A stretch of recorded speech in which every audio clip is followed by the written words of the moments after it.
नमस्ते गुरुजी। जय गुरुजी महाराज। जय गुरुजी साध संगत जी। शुक्राना गुरुजी महाराज द मल्टीलिंगुअल सेवादार टीम आप सबका स्वागत करती है। एक बार फिर गुरु संगत धन्य हो गई। कमांडर शर्मा अंकल जी की बुक दिव्य आशीर्वाद के लिए तैयार की रीडिंग का 17 सेशन आज सीमा आहूजा आंटी जी करेंगी। बहुत बहुत स्वागत है सीमा आंटी आपका। Over to you. जय गुरु जी कमांडर शर्मा अंकल। जय गुरु जी अंकल जी, जय गुरु जी आंटी। जय गुरु जी, जय गुरु जी कमांडर अंकल, जय गुरु जी सुरेश अंकल। गुरु जी के चरणों में नतमस्तक प्रणाम और आई हुई सारी संगत को बहुत बहुत प्यार। मैं अपनी खुशी का ठिकाना नहीं बता सकती कि मैं कमांडर अंकल की, मुझे गुरु जी ने ये मौका दिया है कि मैं अंकल का ये 3 पेज का चैप्टर पढ़ सकूं। क्योंकि जब मुझे पेज भेजा, मैंने अंकल को मैसेज भेजा, मैंने 3 ही पेज पढ़ने हैं सिर्फ। मेरा मन कर रहा था मैं बस पढ़ती ही जाऊं। तो बहुत बहुत शुक्राना। कोई वर्ड्स नहीं है मेरे पास, क्योंकि ना मेरी कोई औकात है ना कुछ है। बट गुरुजी का शुक्राना, सुरेश अंकल और उनकी मल्टीलिंगुअल सेवादार सबका शुक्राना कि उन्होंने हमें ये प्लेटफॉर्म दिया और अंकल की ये डिवाइन बुक हम पढ़ सकते हैं और अंकल की नजरों के थ्रू हम देख सकते हैं वो वाला टाइम।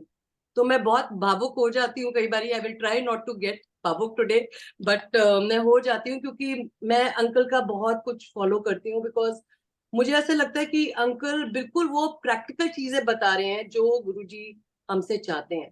तो इसलिए मतलब मैंने बहुत 2-3 साल पहले मंगो नी मन्नो वाला सत्संग तो बहुत सुने थे, पर ये मंगो नी मन्नो वाला स्टिक हो जाता है। क्योंकि जैसे गुरुजी कहते हैं एक उसमें चलो, तो मैंने एक नाव में पाँव रखा और उसी में चल रही हूँ। तो अब पर मैं बहुत लर्न कर रही हूँ। Thank you, thank you, thank you so much. मेरे से पढ़ने में कोई भी भूल चूक हो जाए तो गुरुजी और संगत जी और अंकल आप दोनों और संगत जी माफ करेंगे प्लीज। तो हम लोग पढ़ रहे थे गुरु जी के चरण कमलों ने गुड़गांव को आशीर्वाद दिया। अच्छा, मुझे जाप करना था, सॉरी। मैं इतनी ओवरवेल्म हो जाती हूँ। ओम नमः शिवाय, शिव जी सदा सहाय। ओम नमः शिवाय, गुरु जी सदा सहाय। जय गुरु जी, शुक्राना गुरु जी। तो जैसे बोला मैंने, गुरु जी के चरण कमलों ने गुड़गांव को आशीर्वाद दिया। तो अभी मैं उसका लेटर पार्ट पढ़ रही हूँ, तो मैं थोड़ा सा जिस देना चाहती हूँ जो पहले इकट्ठा नहीं जुड़े हुए थे हमारे साथ। तो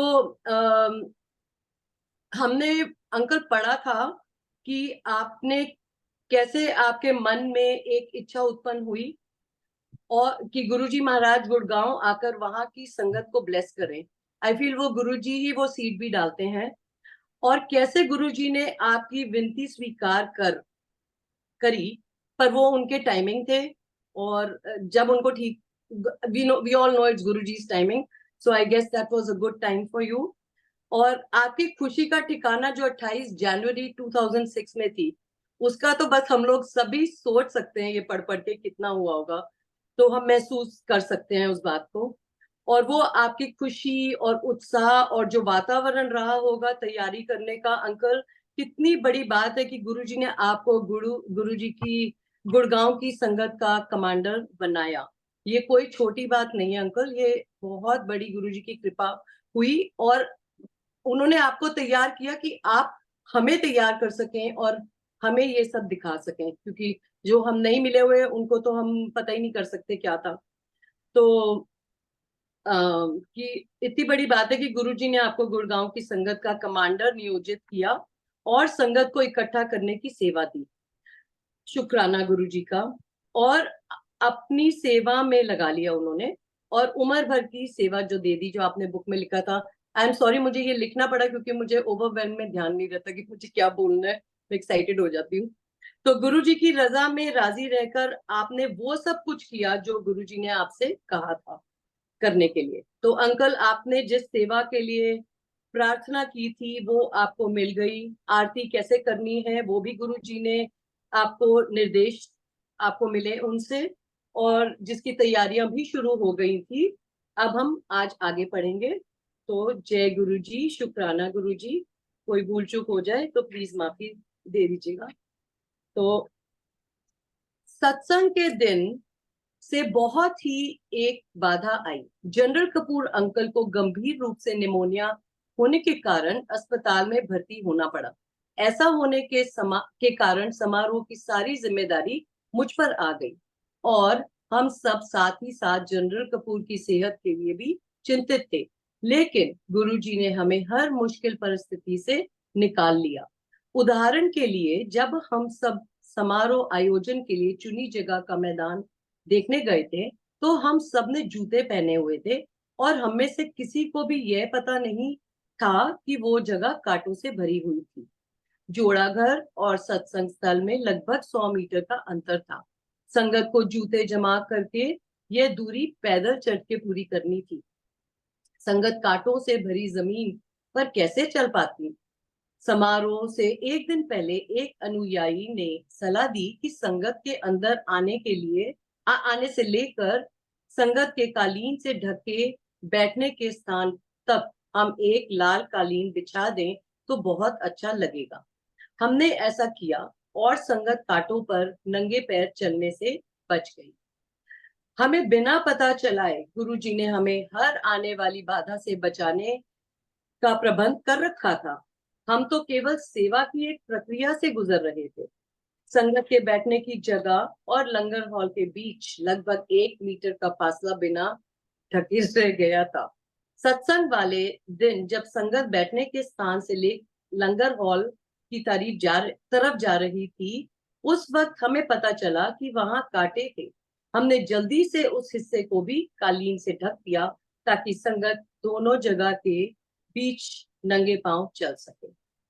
तो अंकल जी, इस ब्यूटीफुल ब्लेस्ड डे जिसकी आपने इतनी वेट करी थी और गुरुजी से रिक्वेस्ट करी, फिर उसकी तैयारियां भी शुरू हो गई, आप उसमें लग गए। तो जब एक मिनट, जब सब पंडाल वगैरह लग रहे थे तो आपकी फीलिंग अंकल, आपकी एक्साइटमेंट और वो जो थोड़ा सा डर होता है कि सब कुछ ठीक हो जाए, गुरुजी आ रहे हैं, उसके बारे में आप कुछ प्लीज शेयर करें अंकल। और उस दिन का तो पढ़ा था हमने, लेकिन आज फिर से हम ये आप अपनी वो जाहिर कीजिए। And we are sure tent लगाने एक्सेट्रा से तो 2-3 दिन पहले से ही ये सब लगा होगा। तो अंकल आप प्लीज अपने इसके ऊपर विचार प्रकट कीजिए। Thank you. जय गुरु जी आंटी। जय गुरु। जैसे जैसे लिखा है मैं उतने हिस्से को बताता रहूंगा, अदरवाइज मैं थोड़ा आगे की बात बताऊंगा तो पढ़ना बाद में होगा। पहले तो इसी चीज को एड्रेस करते हैं कि जनरल कपूर अंकल हमारे लीडर, मगर हुआ ये कि अंकल बीमार पड़ गए, हॉस्पिटलाइज हो गए। तो वो सारे काम जो अंकल ने करने थे और हम लोगों ने खाली फॉलो करने थे, वो जिम्मेदारी मेरे ऊपर आई और मैं जेन्युइनली इसके लायक नहीं था। अच्छी बात ये थी कि हमारी जो टीम थी ना, वो बहुत बढ़िया। हाँ जी। तो जो टीम के कोर थे उसमें विंग कमांडर अनिल अरोरा थे, विजय पुष्करना, विमल नागपाल और खूब सारे साथी। सबको अपना अपना काम बहुत अच्छे से आता था और सबने बहुत मेहनत से काम किया। तो मुझे बहुत ज्यादा काम को लेके स्ट्रेस नहीं थी। हाँ, लेकिन लेकिन जो कुछ नहीं करता वो एंटी स्ट्रेस तो लेता ही है, उसका यही काम है। तो मेरा काम यही था कि मैं चुपचाप देखता रहूं कि क्या हो रहा है, क्योंकि सब काम तो कर ही रहे थे और बहुत अच्छे से कर रहे थे। ये जो कांटों वाली बात थी वो ये थी कि हम लोग उस मैदान को जब इंस्पेक्ट करने गए कि हाँ यहाँ पे करेंगे सब होगा, सब जूते पहने थे। जूते तो हमने उसी दिन उतारने थे जब जोड़े घर में बैठेंगे। किसी को हवा नहीं थी कि उसमें वो गोखरू होते हैं ना जिसमें सब तरह से कांटे होते हैं, हाँ जी, हाँ जी, बिछे हुए थे पूरे के पूरे उसमें। और हमें नहीं पता था, शुरू में प्लान ये था कि जोड़ा घर दूर बनाएंगे और उसके बाद संगत चल के चली जाएगी। हाँ जी, चल के जा नहीं सकती थी क्योंकि वो कांटों से भरा हुआ था और हम जी, नंगे पैर चले तो हमें पता चले। हाँ, लेकिन गुरु महाराज को तो पता था। हाँ जी, तो बीच में एक हमारे सेवादार ने एक सलाह दी कि हम क्यों नहीं महाराज के लिए एक रेड कारपेट बिछा देते हैं, जी, ताकि ताकि वो वहां से कारपेट के ऊपर चल के जाएंगे, संगत भी जाएगी, बहुत अच्छा रहेगा। हाँ, आइडिया अच्छा था, सबने बिछा दिया। सोच के तो ये बिछाया था आंटी कि वो बहुत अच्छा लगेगा, हाँ जी, लेकिन रियलिटी में वो संगत को उन कांटों से बचाने के लिए था जिनका हमें पता भी नहीं था। यस। और हमें पता बिल्कुल। चलता भी नहीं, लेकिन केवल इसलिए कि हमें पता चल जाए कि वहां कांटे थे, हाँ महाराज ने 1 मीटर की जगह बैठने के एरिया से लंगर वाले एरिया के बीच की छोड़ दी। हाँ जी। वहां हमें जरूरत ही नहीं समझी थी, वो तो रेड बिल्कुल कारपेट बिछ गया था। बिल्कुल। और उसको जब लंगर के लिए संगत उठी और वहां पैर रखा तो हम्म, एकदम से हाल खराब हो गया। हाँ तो बैठने वाले एरिया में से एक कारपेट उठाई, उसको उधर हाँ जी। बिछाया और सबको सलाह दी, जी प्लीज इस कारपेट के ऊपर से होके चले जाना, साइड हाँ में जी। पैर मत रखो तो कांटे। बात हाँ जी। छोटी सी है, या मगर गूढ़ कितनी है। कहने को बड़ी बिल्कुल। आसान, हाँ जी हो गया, लेकिन लेकिन आंटी ये देखिए कि गुरु महाराज को पता था, हम्म, ही हाँ नोज, जी। बिन बोलिया सब कुछ जानता। ये जो शब्द है बिल्कुल। ना, ये एक लाइन में वो सब बताते हैं और फिर गुरु महाराज महसूस करा देते हैं कि जी। बेवकूफ, तुमसे कुछ नहीं हुआ, तुम किसी लायक नहीं हो, लेकिन फिर भी बिल्कुल। कर पा रहा हूं तो कर रहे हो। ये फीलिंग जब तक अंदर रहती है ना कि अपन हाँ से जी। कुछ नहीं होगा यस। और गुरु महाराज के ऊपर छोड़ दें तो सब अच्छे से होगा। तो हम्म। आंटी, आप फीलिंग की बात करी थी कि डर तो लगता है, हम्म। महाराज की सेवा है, बिल्कुल। मिन्नतों से मिली है, और हम सबके सब एक्साइटेड भी और डरे हुए भी, और एक तरीके से कि सब ठीक से हो जाए, किसी तरह से हाँ। कुछ यस। गड़बड़ नहीं हो जाए, कुछ हाँ। ऊंच नीच नहीं हो जाए। तो बिल्कुल। अब गुरु महाराज के लिए पहली बार ऐसा मौका था और हम सारे के हम्म। सारे लोग हम्म। बहुत एक्साइटेड थे। हम्म। तो फीलिंग थी, डर भी था, एक्साइटमेंट था, खुशी थी, अ, और बाकी बहुत कुछ जिसको बता नहीं सकते। हाँ जी बिल्कुल, वो तो दिल हम इमेजिन कर सकते हैं। दिल दिल बहुत भी ही। भर भर जाता था सोच के कि हम्म। ये क्या होने वाला है। जी आंटी। बिल्कुल मैं समझ सकती हूँ। मैं एक छोटा सा सत्संग शेयर कर सकती हूँ, बस 1-2 मिनट का ही है आपकी इस बात से। बहुत छोटी सी बात है, मतलब मेरी तो इतनी वो नहीं है, बट पहली बात की जैसे आपकी फीलिंग्स थी, मुझे भी आज जैसे ही था, मैंने कहा और हर समय होता है गुरु जी की सेवा के लिए, सब ठीक हो जाए, सब ठीक हो जाए। तो अभी जब मैं इंडिया गई हुई थी तो हम लोग वेडनेसडे को सत्संग पे गए। तो मैंने जो सूट पहना था वो, मैं बैठी गुरु जी के जब दरबार में, तो हमारा क्या होता है, हाँ गुरुजी ने कौन सा चोला पहना हुआ है कलर का, एक्साइटमेंट होती है, छोटी छोटी खुशियां और तो कुछ नहीं है। तो मैं जैसे ही अंकल बैठी ना, तो जो कालीन बिछा हुआ था, वो डोर मैट जो हर जगह बिछे हुए थे वेलवेटिश, उसका कलर मेरे सूट के कलर से बिल्कुल मैचिंग था, 19-21 का भी फर्क नहीं था। तो अंकल मुझे क्या विचार आया, मैंने कहा गुरुजी आप मेरी औकात में ही आप मुझे रखिएगा। आपने बताया कि तू देख रही है चोला, तो तू देख बैठी है नीचे, मतलब मैं शायद ठीक से एक्सप्रेस नहीं कर पा रही, पर उस समय मैं इतनी भाव विभोर हो गई कि कैसे हमें गुरुजी दिखाते, और वहीं बिठाया मुझे उसी डोरमैट के ऊपर। मतलब I don't know, it's so special to me कि गुरुजी, क्या हम वो है ना कि औकात विच रखी, तो नीवे होके रहना है, तो हम मेरे को गुरुजी ने बिठाया वहां पे, और फिर एकदम रियलाइज भी करवा दिया कि मतलब मैं अपने लिए सोचती हूँ कि मेरी औकात यहीं पे है, और गुरुजी बस अपने गुरु चरणों में ही रखे। तो मैं आगे पढ़ती हूँ, बहुत डिले हो जाएगा, गुरुजी का सत्संग करती हूँ तो थैंक यू अंकल, आपने हमें अपनी ये फीलिंग्स बताई, थैंक यू। महाराज के आने का समय सुबह 11 बजे का था। हम सब वहां पर वक्त पर पहुंच गए थे, लेकिन जैसे ही गुरुजी के आने का समय पास आया, तो चारों ओर देखकर हमें एहसास हुआ कि अनुयायी बहुत ही कम संख्या में आए हुए थे। हम बहुत घबरा गए कि जल्द ही गुरुजी महाराज वहां पहुंचने वाले हैं, और अपने किए गए प्रयत्नों को दिखाने के नाम पर हमारे पास कुछ नहीं था। हमने कर्नल जोशी अंकल से विनती की कि वह एम्पायर स्टेट से महाराज के निकलने के वक्त को कुछ देर के लिए टाल दें। उन्होंने मुझे बताया कि गुरुजी तो पहले ही निकल चुके हैं, लेकिन यूं कहिए गुरुजी को खबर मिल गई थी, उनसे क्या छुपा है। और उन्होंने सत्संग स्थल पहुंचने में कुछ और वक्त लगाया, जबकि सड़क पर कोई खास ट्रैफिक नहीं था। जब गुरुजी पहुंचे तो करीब 200 लोग मौजूद थे। अंकल या हाँ सुरेश अंकल, मुझे पता नहीं। आंटी जी, हुआ ये कि हम लोगों ने बहुत मेहनत की थी जी। अपने वो इनविटेशन कार्ड बांटने में, लेकिन सच्चाई ये थी कि हमें नहीं लग रहा था कोई आएगा।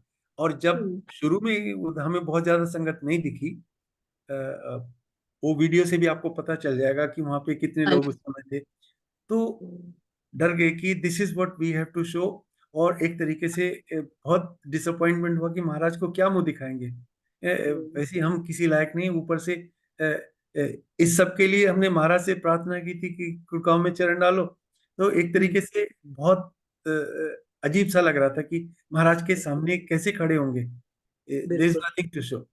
तो या लेकिन ह्यूमन होने के नाते एक तरीके से डर लगता है, फिर महाराज में विश्वास भी होता है। तो आप एक तरीके से इस झूले से में झूलते रहते हैं, गुरु जी सब ठीक कर हाँ, देंगे, हमसे कुछ सही नहीं हो बात। रहा, गुरु जी सब ठीक कर देंगे, हमसे कुछ नहीं हो रहा है। तो बिल्कुल। ये फ्लो चलता रहा। हम्म। डर भी लग रहा है, महाराज से अरदास भी चल रही है। हम्म। और तो अंकल को फोन कर दिया कि अंकल हम्म। महाराज को थोड़ा सा देर से रोक लेके लीजिए। चाहिए। तो बोले हम्म। नहीं, वो तो निकल चुके हैं, गुरु महाराज अपने टाइम से कैसे डिले करेंगे। हम्म। लेकिन प्रार्थना सुन ली, थोड़ा सा घूम के आए, या पता नहीं जैसे हम्म। भी आए। हम्म। जब तक महाराज आए थोड़ी सी संगत आ चुकी। आ चुकी थी। तो देयर वाज फ्यू संगत, स्टिल नॉट एनफ। या यस। जी आंटी। जी अच्छा, पढ़ती हूँ मैं आगे अंकल। हमने महाराज का स्वागत किया। हम सब इतने खुश थे कि ये खुशी शब्दों से अभिव्यक्त नहीं हो सकती थी। जनरल कपूर ने साधारण अभिनंदन का नेतृत्व किया। सत्संग के लिए डॉक्टरी सलाह के विरुद्ध वो अस्पताल से आईसीयू के बिस्तर से उठकर आ गए थे। जैसे ही गुरुजी अपने आसन पर विराजमान हुए, संगत के आने का तांता ही लग गया। अधिकांश अनुयायियों को हम नहीं पहचानते थे। मैं कुछ सालों से गुड़गांव में हर महीने होने वाले सत्संग आयोजित कर रहा था और एम्पायर स्टेट भी जाता था, लेकिन फिर भी मैंने गुड़गांव के इन अधिकांश अनुयायियों को नहीं देखा था। हमारे लिए चाहे अनजान थे, पर वो गुरुजी की संगत तो थे और गुरुजी ने उन्हें अपने ही तरीके से आमंत्रित किया था। पूरा का पूरा पंडाल तुरंत ही भर गया। सुरेश अंकल। जय गुरु जी की। जय गुरुजी अंकल। कमांडर अंकल, एक छोटी सी क्यूरियोसिटी है दिमाग में। जी ये जब जब गुरु जी महाराज पहुंचे थे तो जनक कपूर अंकल ने उनको माला पहनाई थी। ये वीडियो तो हम सब ने गुरु संगत ने देखी है। उस वक्त जब गुरु जी महाराज अपनी कार से गाड़ी की तरफ जा रहे थे, उस समय गुरु जी महाराज के साथ अंकल कौन कौन, किन किन संगत ने उनको एस्कॉर्ट किया था? कार के अंदर नहीं, कार से निकलने के बाद। मुझे ऐसे याद नहीं है अंकल, क्योंकि मैं बहुत हद तक बैकग्राउंड में ही था। और पर मुझे पता है कपूर अंकल उनके साथ थे, और बाकी टीम भी थी, अरोरा अंकल भी थे, और विमल नागपाल, हमारे सारे, विजय पुष्करना, और जितने और सेवादार थे वो सारे के सारे थे। मैं थोड़ा सा पीछे था। जी अंकल। बत्रा और अंकल भी थे। जी और Seema aunty. Okay, thank you uncle, आपने अपने विचार व्यक्त किए इस पे। गुरुजी की कृपा से ही सत्संग चल रहा था जब हमें अचानक एहसास हुआ कि गर्मी हो रही है। महीना जनवरी का था, पर सूरज पूरी तरह से चमक रहा था। हम घबराहट में यहाँ वहां दौड़ रहे थे कि क्या करें, क्योंकि हम ये जानते थे कि बाहर खुले में गुरुजी को अवश्य गर्मी लग रही होगी। खुशकिस्मती से विमल नागपाल अंकल ने जल्द ही एक पंखे का इंतजाम कर लिया। अगला झटका तब लगा जब कर्नल जोशी अंकल ने उस जगह के बारे में पूछा जहां गुरुजी एकांत में बैठकर लंगर करने वाले थे। मेरी धड़कनें थम गईं, क्योंकि हमने ऐसी किसी जगह की व्यवस्था ही नहीं की थी। मैंने कहा कि हमसे भूल हो गई। हमें किसी ने कुछ कहा नहीं था, पर हमें खुद ये सोचना चाहिए था। कर्नल जोशी अंकल गुरुजी के पास गए और उन्हें इस बारे में बताया। जरा सोचिए महाराज ने क्या किया। उन्होंने वहीं खुले में अपनी संगत के सामने लंगर खाने का निर्णय किया। वास्तव में उन्होंने अपने आसन पर बैठे बैठे ही लंगर खाया। साधारणतः वो मुश्किल से ही कुछ खाते थे, मगर उस दिन मुझे आज भी याद है, महाराज ने छोटी प्लेट पकड़ी थी और गाजर के हलवे तक पूरा लंगर उन्होंने खाया। वो इतने दयालु और विनम्र हैं। जो कुछ भी उन्हें प्यार के साथ परोसा गया उन्होंने स्वीकार किया।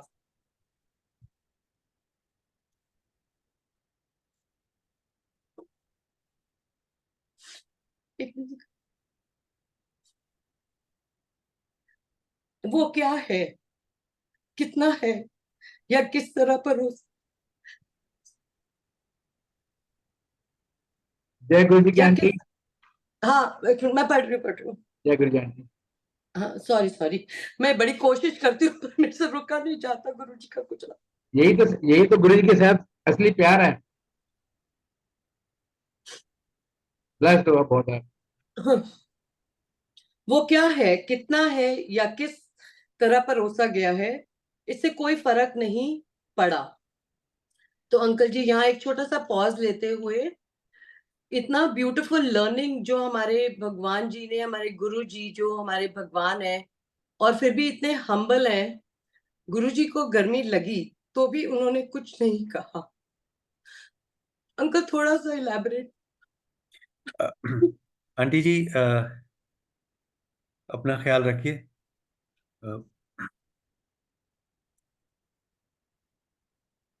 गुरु महाराज बहुत ही अनअज्यूमिंग, बहुत ही प्यार से भरे हुए गुरु। वो शिव हैं, दुनिया के मालिक हैं, सृष्टि के रचयिता हैं, उसके पालन करने वाले हैं। इसकी हमें हवा नहीं लगी, किसी को नहीं होगा।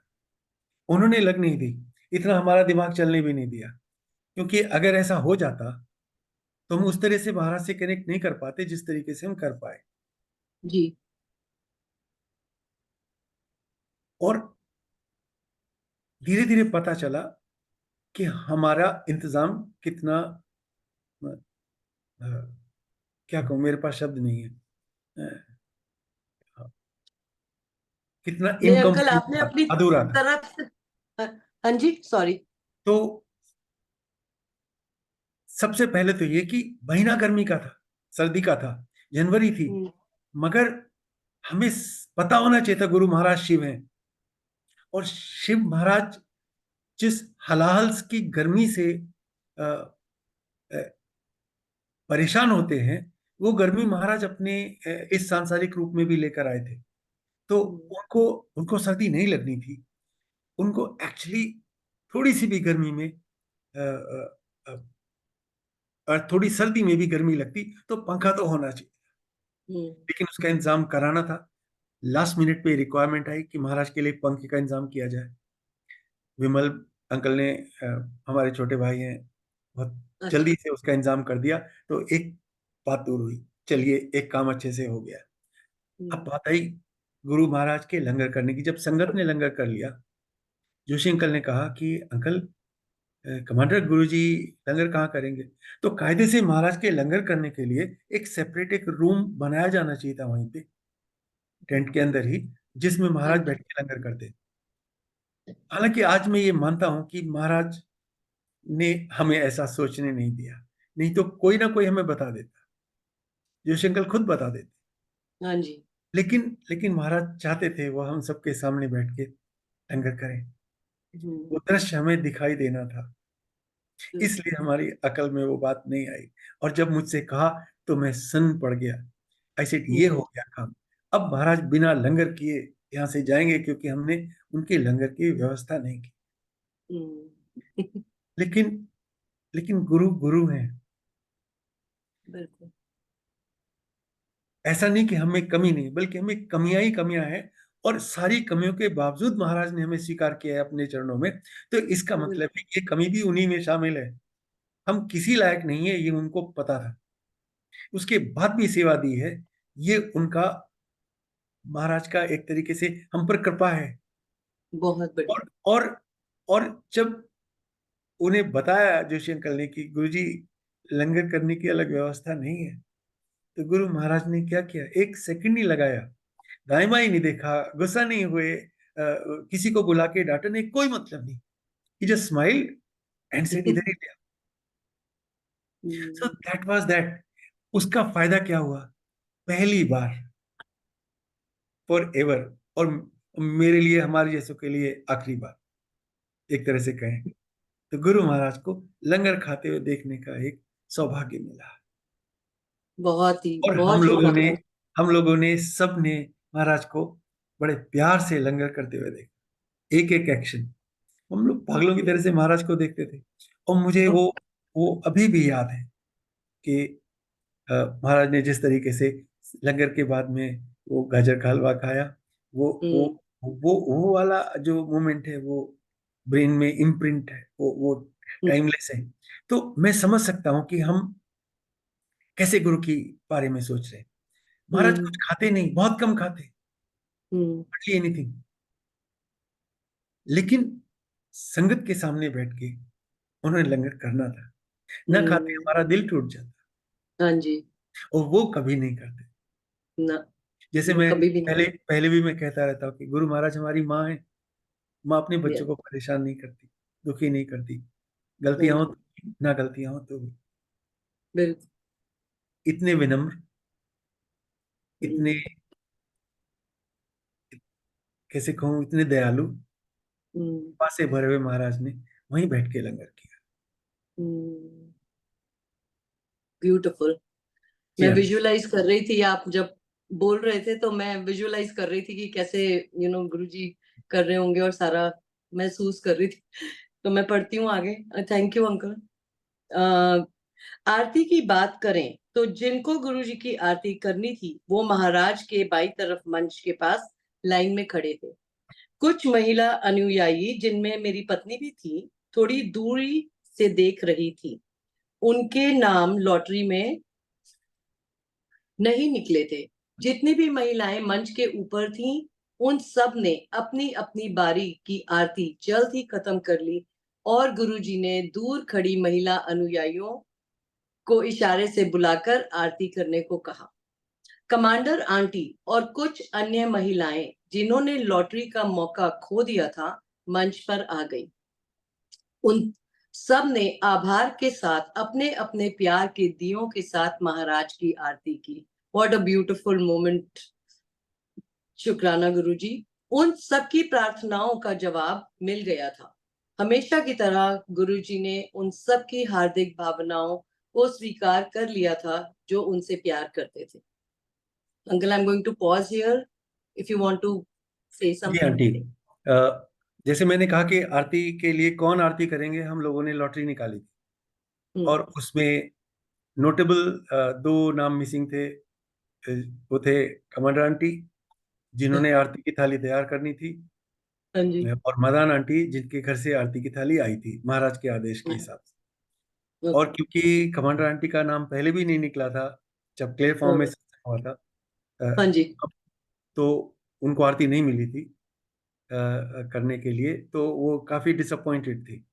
तो उन्होंने महाराज से अपना ये डिसअपॉइंटमेंट चुपचाप शेयर किया, कुछ दिस इज नॉट डन, ये ठीक नहीं है। तो ये दूर खड़े थे, लेकिन हुआ क्या, महाराज को जब जो कराना है वो करा लेंगे। तो जो स्टेज पे थी, उन लोगों ने आरती थोड़ी जल्दी कर ली, अपना टर्न, एंड देन आरती अभी बाकी थी और सबके टर्न हो गए थे। महाराज प्रॉम्प्टली पॉइंटेड, एक इशारे से कहा कि आ जाओ, और तो जिन्होंने देखा उन्होंने फट से इन सबको बताया, चलो चलो महाराज बुला रहे हैं। और इससे पहले कि ये टॉपिक चेंज हो या कोई और करे, within a flash these aunties were on the dais, stage पे थे, और इन्होंने महाराज की आरती की। अगर आप वीडियो देखेंगे तो इस चीज को आप हल्के से नोटिस कर सकते हैं, कौन वहां पे थे और कौन बाद में आए, किस तरीके से आ गए। तो गुरु महाराज सब जानते हैं, छोटी से छोटी बात जानते हैं, आपकी सुनते हैं। और उन सबको जिन्होंने महाराज से दिल से प्रार्थना की थी, उनको महाराज का जवाब उस दिन मिल गया। जी आंटी। हाँ जी। हाँ जी, मैं तो अंकल एक बात कहती हूँ, गुरुजी कान लगा के सुनते हैं। जो हम नहीं भी कह रहे होते वो सुन लेते हैं, क्योंकि वो करके दिखाते हैं, तो हमें पता हो जाता है। ओ, बहुत पहले हमारे दिमाग में आया था, बट वो हमें नहीं पता था, बट गुरुजी ने सुन के पूरा किया। मैं रीड करती हूँ अंकल आगे। ऐसा ही कुछ मौसमी के जूस के साथ भी हुआ। मेरी पत्नी गुरुजी के जूस पीने तक उसे संभाल कर रखे थी। आमतौर पर महाराज एक गिलास से ज्यादा नहीं लेते थे। उस दिन उन्होंने वो पूरा जूस पी लिया। मैं पढ़ रही थी, आंटी का बहुत मन था कि गुरुजी पी ले पूरा, इस बुक में पहले चैप्टर में। सर्वव्यापी गुरुजी मेरी पत्नी की दिल से की गई अरदास जानते थे। उनका प्यार ऐसा है कि गुरुजी ना कहे ही नहीं सकते थे। वो मेरी पत्नी का दिल नहीं तोड़ने वाले थे। उन्होंने लगभग सारा जूस पी लिया, बस आखिरी गिलास में थोड़ा बचाकर जनरल कपूर अंकल को दे दिया। जैसी प्रार्थना कमांडर आंटी ने की थी, जूस आखिरी बूंद तक खत्म कर दिया गया। वो फ्लास्क जिसमें हमने जूस रखा था, उसमें आज भी उस खुशबू का संकेत मौजूद है जो सन 2006 में थी। असल में जब हम गुड़गांव का सालाना सत्संग आयोजित करते हैं तो उस बेहद अद्भुत अवसर के सम्मान में हम सब खुद को ये याद दिलाने के लिए कि हम सब कितने भाग्यशाली रहे हैं, उस फ्लास्क से सेवादारों को कम से कम एक बार चाय प्रसाद जरूर परोसते हैं। आप फ्लास्क में कुछ भी डालें, कोई फर्क नहीं पड़ता, उसका वो मूल स्वाद हमेशा ज्यों ही त्यों रहता है। Uncle, I am going to pause here and आप। जैसे हमने पहले पढ़ा कि आंटी ने मौसमी का जूस हाथ से निकाला था, क्योंकि हमें जूसर मिले ही नहीं, और बाद में पता चला कि महाराज मशीन का जूस निकाला हुआ पीते ही नहीं थे। यस। तो आंटी जैसे उसको निकाल रही थी तो वो गुरुजी से अरदास भी करती जा रही थी, महाराज बहुत मेहनत लग रही है, आप प्लीज पी लेना इसको, बहुत मेहनत लग रही है, आप पी लेना। तो ये सब चल रहा था। और महाराज उतना पीते नहीं, he would hardly consume anything. लेकिन डिवोटी की अरदास को महाराज कभी भूलते नहीं, और उसको जरूर सुनते हैं। उन्होंने वो सुना, और जब वो फ्लास्क गुरु महाराज की सेवा में पहुंचा तो थोड़ी थोड़ी देर में महाराज ने वो फ्लास्क से जूस पिया। यहाँ तक कि आखिरी ग्लास में थोड़ा सा सिप लेके उन्होंने कपूर अंकल को दे दिया, जो उसी दिन के लिए आईसीयू से उठ के आए थे इस फंक्शन को अटेंड करने के लिए। मेडिकल एडवाइस के बावजूद डॉक्टर ने मना किया, तुम इसके लायक जाने लायक नहीं। उनका नहीं, मुझे फर्क नहीं पड़ता, तुम्हें तो जाओ। तो वो फ्लास्क जो है ना, वो आज भी वैसे ही है, उसको हम धो लेते हैं, लेकिन जिस तरह का वो तब था उस तरह का वो आज भी है। और हम उसको उसी तरह से यूज करते हैं कि इसका जिस चीज का इस्तेमाल महाराज के लिए किया हो, जिस चीज की स्टोरी महाराज से जुड़ी हो, वो हमारे लिए एक तरीके से बहुत रिस्पेक्ट करने की चीज बन जाती है, और हमारी उस यादों का हिस्सा है। तो वो फ्लास्क हमारे पास है। हम बहुत बार जब कुछ सत्संग करें या ऐसा कुछ करते हैं तो उसमें चाय बना लेते हैं, उसे सर्व कर लेते हैं, वो स्टोरी याद आ जाती है, वो सत्संग याद आ जाता है, वो शेयर कर लेते हैं, और महाराज की एक तरीके से ब्लेसिंग्स ले लेते हैं उस तो यादें हैं आंटी, एक एक चीज से जुड़ी हुई है, वो फ्लास्क से भी जुड़ी है। जी बिल्कुल, बहुत सुंदर अंकल। मैं पढ़ती हूँ आगे। Thank you so much for sharing. सत्संग के दिन गुरुजी बहुत खुश थे। उन्होंने जनरल कपूर से कहा कि उन्होंने गुड़गांव और गुड़गांव की संगत को आशीर्वाद दे दिया है। अंकल ने गुरुजी की बात सुनकर सहमति में अपना सिर हिलाया, पर गुरुजी ने उनसे कहा कि वो ये बात सबको सार्वजनिक तौर पर बताएं। जनरल कपूर अंकल ने माइक की सहायता से घोषणा करते हुए गुरुजी का आशीर्वाद, उनकी आशीष उनकी प्यारी संगत तक पहुंचाई।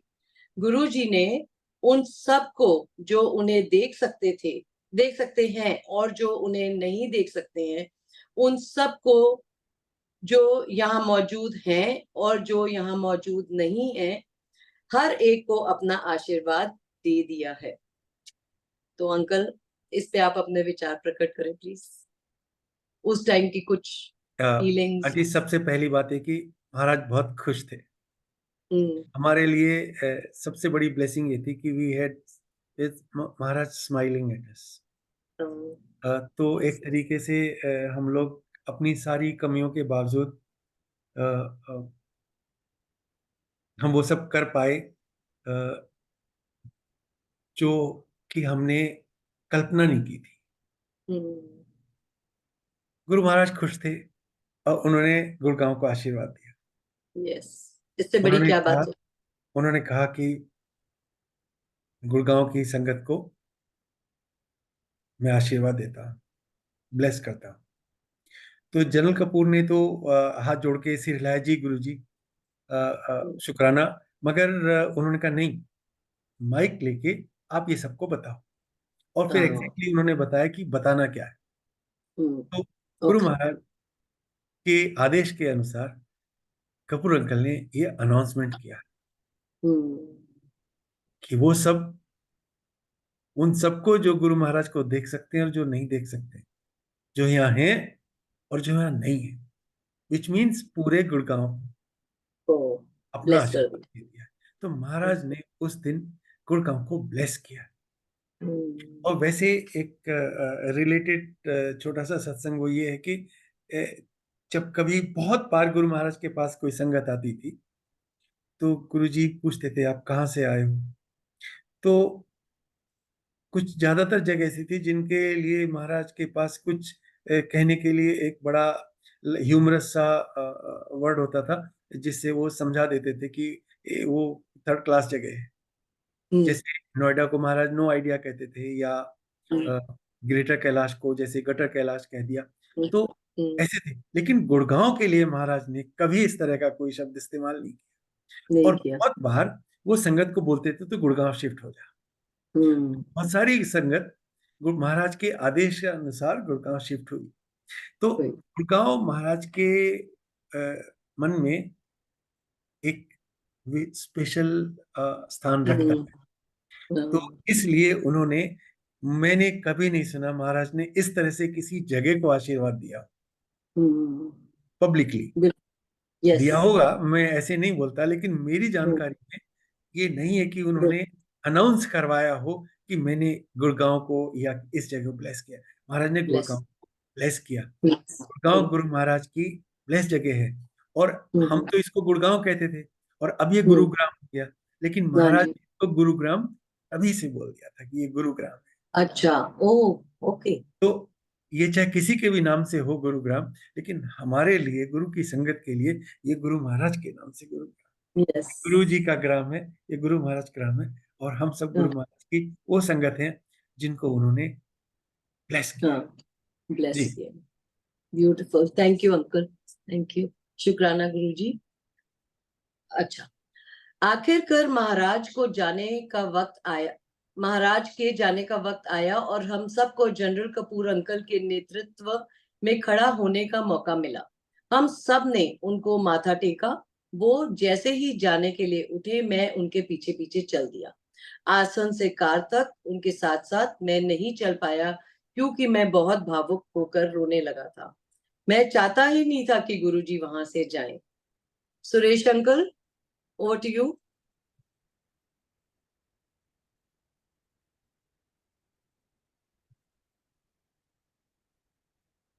सुरेश अंकल, अनम्यूट कीजिए अंकल।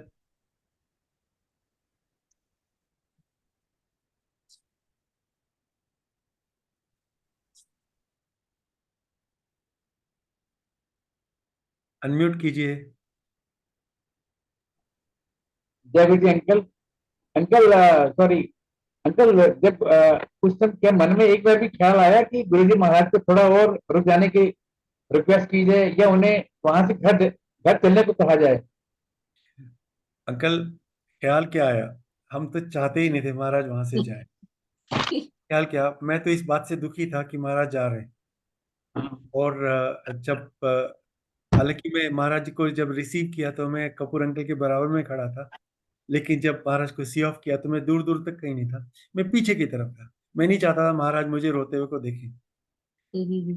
लेकिन ये सारा एक तरीके से, इतनी सारी प्लानिंग का, इतने सारे एफर्ट का, इतनी भाग दौड़ का, इतने इमोशनल अपहीवल का एक कंक्लूजन था कि महाराज का सत्संग हो गया था, महाराज ने ब्लेस कर दिया था।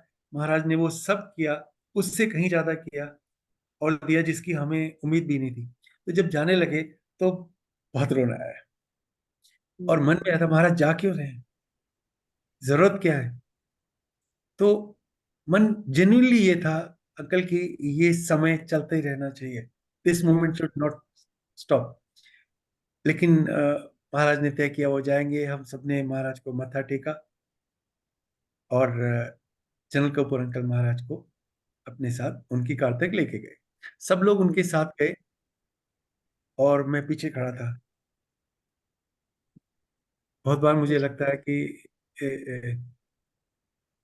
I never got a chance, मैं महाराज के सामने खड़े होने के लायक नहीं था अंकल, अभी भी नहीं हूं। लेकिन महाराज महाराज है और वो आपसे वो सब करवा धन सकते धन गुरु जी महाराज। आप जिसके लायक भी नहीं है अंकल। तो मुझे याद है, हम एक आंटी ने मुझे देखा और बोली अंकल आप तो ऐसे रो रहे हैं जैसे बेटी को विदा करके बाप रोते हैं। सो उससे मुझे और भी रोना आया। अंकल वो वाला जो सीन है ना, वो विजय अंकल हमारे गुड़गांव के एनुअल सत्संग में जब महाराज को विदा करते थे तब प्ले किया करते थे। और हम में से बहुत सारे उस सीन को देख के हर साल रोते थे, बिकॉज वो महाराज का जाना अच्छा ही नहीं लगा। जी आंटी। जी, जी थैंक यू अंकल। अंकल। उस भाग्यशाली दिन में मेरे लिए एक और भी भावुक पल था। मैंने अपनी माँ को 1999 में खो दिया था। उस दिन गुड़गांव से मैंने मेरी माँ जैसी दिखने वाली एक महिला को देखा। मैं उनसे आशीर्वाद लेने के लिए तरस रहा था, परंतु मैं सीधा उनके पास नहीं जा सकता था। खुशकिस्मती से एक अन्य बुजुर्ग महिला अनुयायी आई जो संगत से थी और जिन्हें मैं अच्छी तरह से जानता था, और उन महिला के साथ बैठ गई। अब मुझे बहाना मिल गया। जैसे ही मैं बुजुर्ग महिला संगत के पांव छूने के लिए झुका, मेरी माँ के जैसे दिखने वाली महिला ने अपने आप बिना कुछ कहे अपने दोनों हाथ मेरे सिर पर रख दिए और मैंने चुपचाप दूसरे हाथ से उनके पांव छुए। अंकल जब मैं ये पढ़ रही थी ना, मैं आपको पिक्चराइज कर रही थी। पांव छुए, उठा और चला गया। मेरा विश्वास है कि गुरुजी ने बड़ी ही सादगी से, बिना किसी को कुछ भी खबर हुए, मुझे मेरी माँ से मिलवा दिया है। तो अंकल यहाँ पॉज करती हूँ मैं, आप अपनी फीलिंग्स बताइए।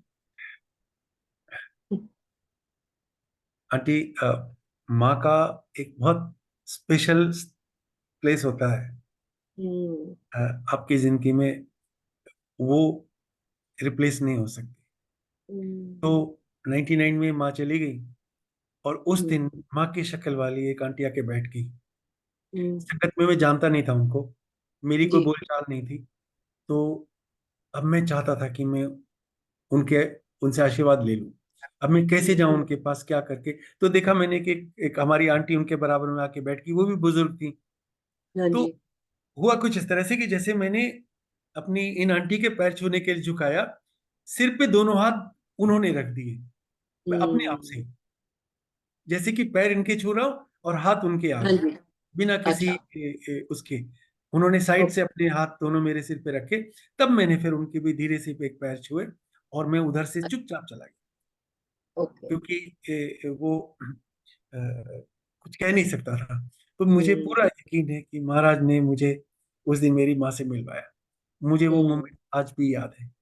याद है। गुरु ब्यूटीफुल महाराज, ब्यूटीफुल मोमेंट।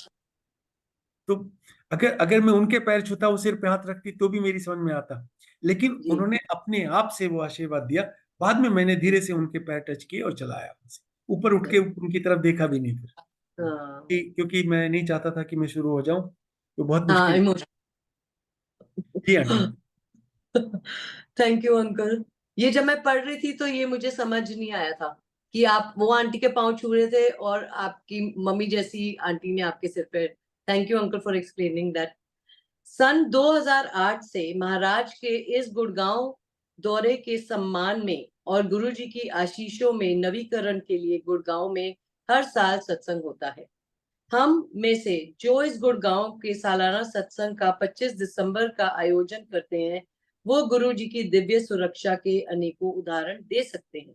28 जनवरी 2006 का वो भाग्यशाली दिन, वहां मौजूद हर एक सत्संगत की स्मृति पटल पर हमेशा के लिए अंकित है। वास्तव में एक चिर स्मरणीय दिवस। सो अंकल, ये चैप्टर यहीं पे खत्म होता है। मेरा तो मन कर रहा है मैं पढ़ती जाऊं यहाँ पे, बट सबको मौका देना होता है। तो अंकल, बहुत बहुत शुक्राना सबसे पहले हमारे गुरुजी का, कि उन्होंने आपके अंदर ये सीड डाला कि सन आंटी के थ्रू, कि आप ये दिव्य आशीर्वाद के लिए तैयार, जो ब्लेसिंग रेडी फॉर डिविनिटी आप बुक पढ़ें।